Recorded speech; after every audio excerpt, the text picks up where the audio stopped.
Hey guys, what's up? It's Wigwam and I just hit a pretty important subscriber milestone. Not that one. This one. And you know what that means? Yep, it's time to summon video game Satan, which is actually pretty surprisingly easy to do. You grab a bunch of your favorite video games and then you just lay them out on the floor in the shape of the devil's symbol. And then from there, you just go on your YouTube chat and you ban one of your loyal viewers as a sacrifice, and you're pretty much good to go. Then we unvault the Tommy gun, and then we revault the Tommy gun, and then we unvault it. Yo dog, what the fuck, man? I was in the middle of my Fortnite patch note meeting and you call me up to here. Hey, Mr. Video Game Satan. My name's Wigwam. I'm a longtime fan, first time caller. Just wanted to say thank you for 666 subs. Really means a lot to me. Yeah, It says here you hit 66 subs like a month ago. Yeah, I was busy with work and stuff. I had some jobs that went on for a while. Friendly piece of advice. With a face like that, you can't really afford to go missing from YouTube for long periods of time. It's not very memorable or good. We look exactly alike? LOL. It's a pretty good one. Did you just say LOL instead of just actually laughing? Yes, I'm literally the devil. Or a devil? What's the lore here?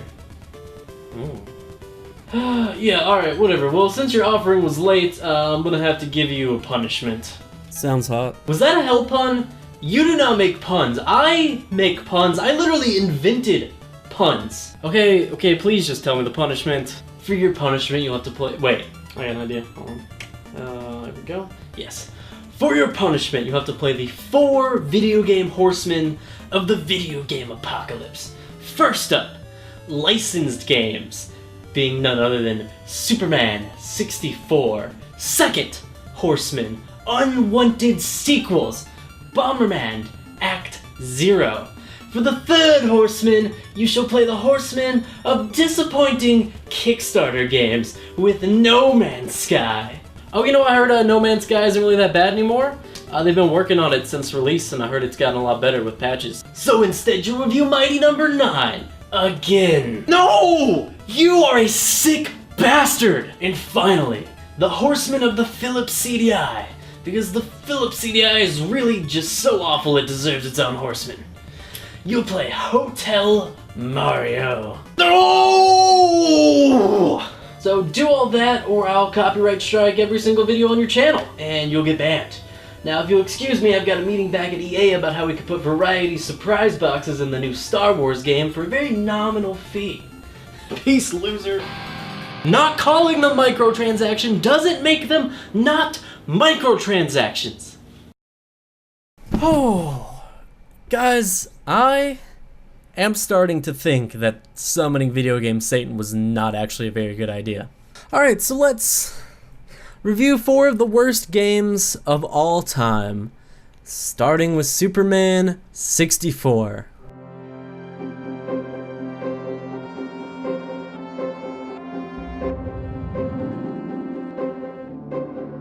Licensed games have always been somewhat infamous among gamers, way back from the early days of the Atari with E.T. And while they have given us a few greats over the decades, they've mostly given us a heap of unplayable garbage. You've got Teenage Mutant Ninja Turtles for the NES, Dragon Ball Evolution, and Aquaman Battle for Atlantis. Games that are so poorly made, they're nearly unplayable. And the most infamous of all of them is Superman 64. Superman, the New Superman Adventures, commonly referred to as Superman 64, is an adventure game developed and published by Titus Interactive for the Nintendo 64. And with a creative title like that, you can tell we're off to a bad start. Released in North America on May 31st, 1999, and in Europe on July 23rd, 1999, it is the first 3D Superman game ever. The game staggered through its development due to licensing issues, resulting in an unfinished game being published. Even later, when Titus attempted to fix the game for a PlayStation release, they took so long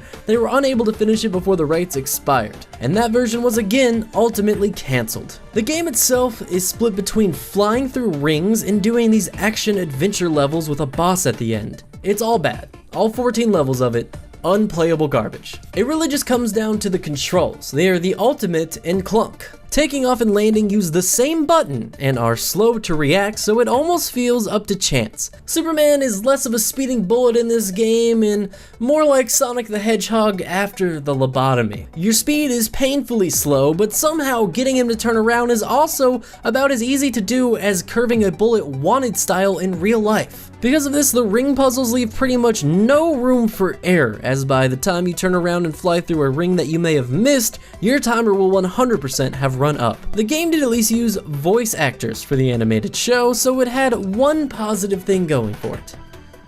One. The game's story is set in a virtual world because Warner Brothers wouldn't let Superman hurt real people. Warner Brothers wouldn't let Superman hurt real people.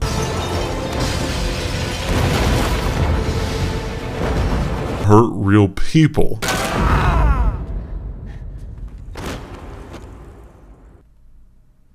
That's my gym face. I'm trying out for The Office 2.0. The story just starts off with this awful cutscene. In short time, your fate will be sealed, Superman.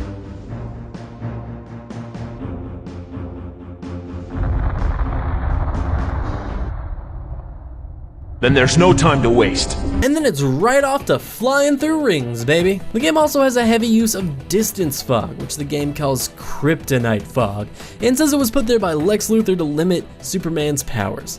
In actuality, it's because the game couldn't render more than 10 feet away, and this was the best idea they had to hide that. Despite being known these days for being one of the most awful games ever made, it sold 500,000 units, which is actually not bad sales numbers in the late 90s. Overall, there's not really much to even talk about in Superman 64. It had a terrible development process that led to a garbage game that had a strong licensing behind it, which let it sell a bunch of copies anyways. Really, the game itself is about as interesting as watching a beige wall. Not like watching paint dry on a beige wall, but like paint that was already dry on a beige wall, and you're just watching a dry beige wall. And then on to unneeded sequels. Somewhere deep in the dark back alleys of video games, there is some sort of unspoken rule among developers that all video games will eventually receive an unneeded, gritty reboot. And unfortunately, that has never been stronger the case than with Bomberman X0.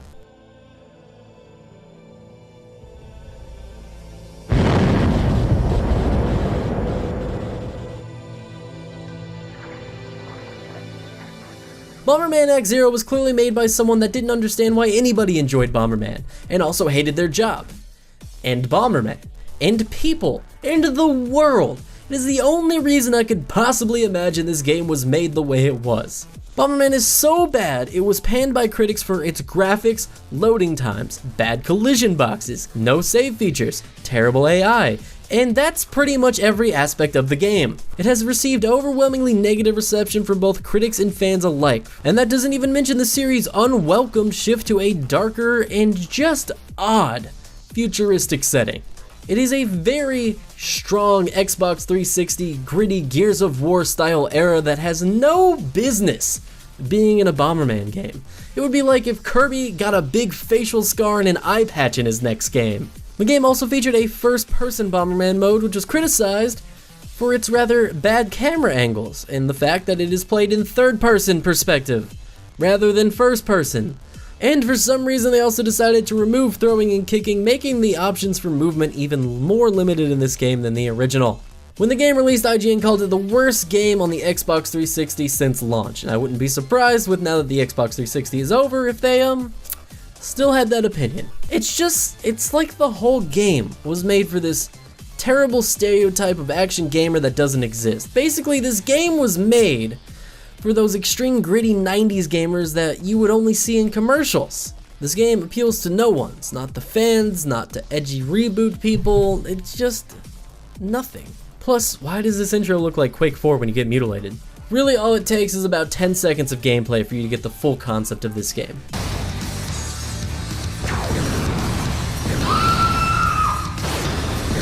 Oh, I can't even sit through 10 seconds of gameplay footage. Please just move on. And next up, disappointing Kickstarter games. Mighty number 9. Mighty Number 9 was actually one of the first reviews I ever did on this channel, and my hate for that game has yet to wane. Its textures that look like pizzas, uninspired gameplay, and not to mention that horrendous voice acting still haunt my nightmares. You all set, friend? Are you all set, friend? Are you all set, friend? I'm all set, friend. When it comes to Kickstarter, for every Shovel Knight, there is a Mighty Number 9 to go along with it, a yin to its yang. To this day, I could not tell you what the $4 million this game raised was spent on, but I imagine it was a lot of parties or something cool like a jet ski, because it definitely didn't go towards making this game. The concept art for this game was beautiful and promised an innovative and colorful take on the beloved Mega Man series. Plus, it was being designed by the creator himself. It seemed like a safe bet, and yet many gamers learned the hard way that concept art is not proof of concept. The reason this game is so notorious is less to do with how bad it was and more to do with how disappointing it was. We were promised a lot about this game that just ended up being untrue. And not only were we lied to, we were strung along for a very long period of time where the developer updates just disappeared. The game itself is probably closer to average to slightly below average, but the long development phase with these no notifications, no updates, the amount of money that was spent on the concept with a developer that should have been a sure bet, this is what led to the huge disappointment from fans. Unlike No Man's Sky, which spent years working on updates to correct the game, or Bloodstained Ritual of the Night, which did an entire graphical overhaul of the game because of fan feedback. Mighty Number 9 was happy to just take its money and go home. At least Mighty Number 9 can be a lesson to all of us about pre-ordering games. And nope, wait, everybody just fell for it again with Anthem. Out in Fallout 76. Oh, and Halo 5. Oh, and for those of you that have lived a blessed life up to this point and haven't heard of the Philips CDI, let me ruin that for you. Say you're watching TV and this guy says... It's CDI, friends, the next generation CD player that works with your TV. And you say... But I have a CD player. Then your mom says...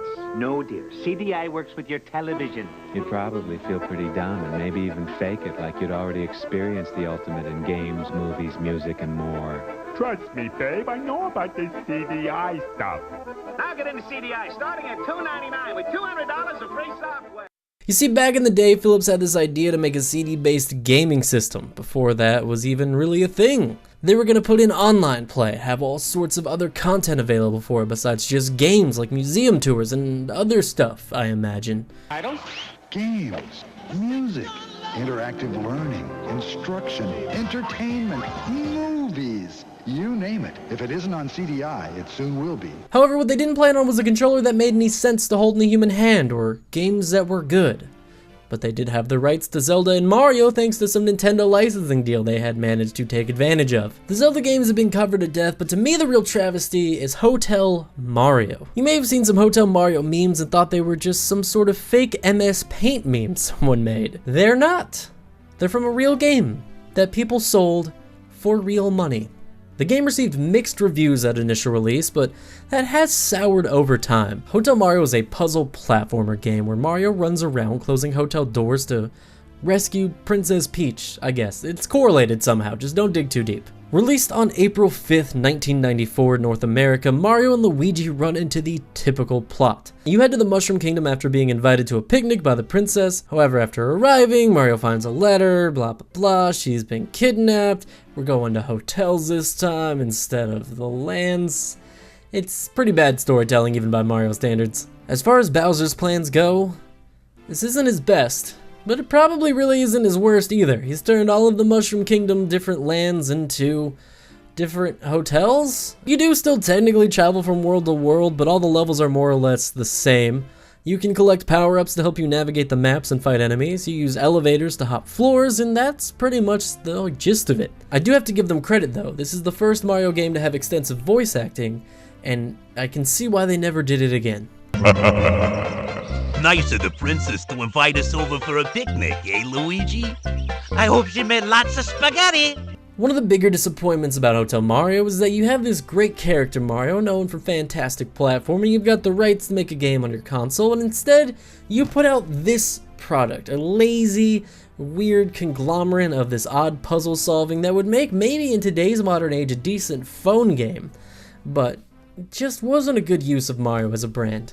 And I guess that pretty much concludes it, so I've got a devil to satisfy. And we're done!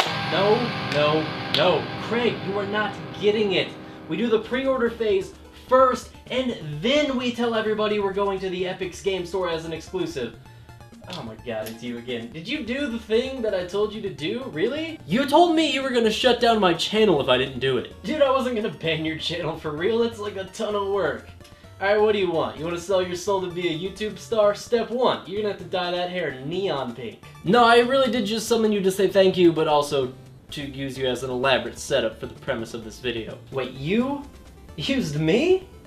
I gotta say, kid, I'm a little impressed. Takes a real pair of fortified genitalia to pull off a move like that. Did you just say fortified genitalia? Yeah, it's more gender inclusive. What, just because I'm the video game devil doesn't mean I can't be progressive? I'm a bad guy, but I'm not a monster. Well, cool. Since I impressed you and all, can I get like 3 wishes then? Hell no. Okay, well then will you just do the outro of the video for me so I can play Smash Bros? Fine. Alright, well, cool. Wait, one more thing while I got you here. You remember back in the 90s when all those moms were like, you can't play Pokemon because Pokemon was made by the devil? Now, I see what you're getting at, and the answer is mostly no. I mean, sure, I designed a few Pokemon, but you designed one third form evolution of Voltorb and Electro that's 2 balls and a shaft, and suddenly you're the one getting fired. Meanwhile, they approved Jinx. Fucking Jinx. Alright, video's over. Go outside, you pale-ass nerd. Do not subscribe to this channel if you like the video. Get better taste in YouTube, is what you should do. And do not ring the bell. Every time you ring the bell, an angel gets his wings. And those guys are insufferable asses. Every time they get their wings, it's like the high school quarterback getting his first Mustang. It's just so fucking toxic. And that's coming from me, the literal devil. Alright, nerds. I'm going to go screw up Fortnite some more. Peace!